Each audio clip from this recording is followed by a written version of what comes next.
আসসালামু আলাইকুম। আমাদের বাড়ির চারপাশে বাড়িটা আমরা করেছি যে ভীমের নিচে চতুর সাইড দিয়ে আমরা গেঁথে নিয়েছি।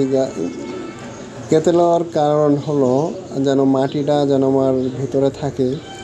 আর অনেকে এই চতুর সাইড দিয়ে গাঁথে না, আর আমার বাবা গেঁথে নিয়েছে যে ইন্দুরের যেন পরবর্তীতে সমস্যা না হয়, এই জন্যে মাটিটার একটা সাপোর্ট ধরে থাকবে।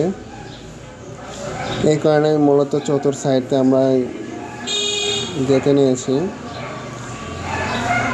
আর আর এগুলো আমরা ভরাট করতেছি। আমার যেটা বাড়ি, আগের বাড়ি যেটা ছিল সেটা থেকে মোটামুটি 4 ফুট উঁচা করেছে। এটা দেখা যাচ্ছে যে আগে যে আমার আশেপাশে যে বাড়িগুলো রয়েছে তাদের থেকে 1-1.5 ফুট উঁচা করছি, কারণ পরবর্তীতে দেখা যাবে যে আমাদের বাড়ি যেন একটু নিচু না হয়।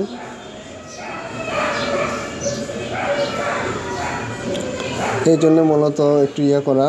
আর আজকে আমাদের শাটারিংয়ের কাজ করতেছে, যে রড বসে খাসি দিয়েছে। এখন এইভাবে শাটারটা কমপ্লিট করার পরে হয়তো বা মশলা দিবে। আজকে মূলত শাটারটা কমপ্লিট করতেছে।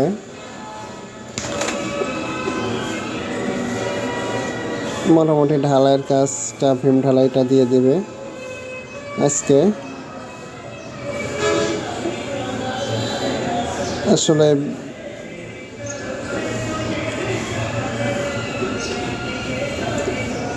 আমার রুম হয়েছে 4টা। আর এখানে আমার একটা ভোলা দাদু, যাকে বলি যে এটা লাল গেঞ্জি, এটা হলো ভোলা দাদু আর পাশেরটা এক চাচা মূলত করেছে, এখানে ভরাট করতেছে টুকরি ভাট দিয়ে। আর এই পাশে আমাদের ছাগল বান্ধা রয়েছে।